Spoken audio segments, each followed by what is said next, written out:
5 দিন ধরে চলে আসা হরিনামের আসরের শেষ দিনে ধুলোটে মানুষের জনসমুদ্র। কাদায় গড়াগড়ি থেকে শুরু করে বাতাসা, লজেন্স ছড়াতে দেখা গেল হরিভক্তদের। রবিবার এমনই ছবি উঠে এলো আরামবাগের গৌরহাটি এলাকায়। জানা গিয়েছে, গৌরহাটির এই স্থানে বহু বছর ধরে রাধা গোবিন্দ ও লক্ষ্মী জনার্দনের পুজো হয়। সেখানে লক্ষ্মী পুজোর দিন থেকে শুরু হয় 5 দিনের হরিবাসর। আজ ছিল হরিনামের আসরের শেষ দিন।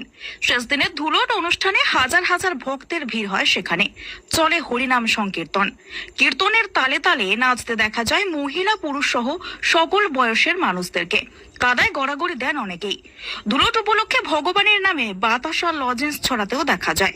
স্থানীয়রা জানাচ্ছেন, এটা তাদের বছরের একটি বিশেষ অনুষ্ঠান। এর জন্য অপেক্ষায় থাকেন সকলে। হরিবাসরকে কেন্দ্র করে অনেক আত্মীয় স্বজন আসেন এলাকার মানুষের বাড়িতে।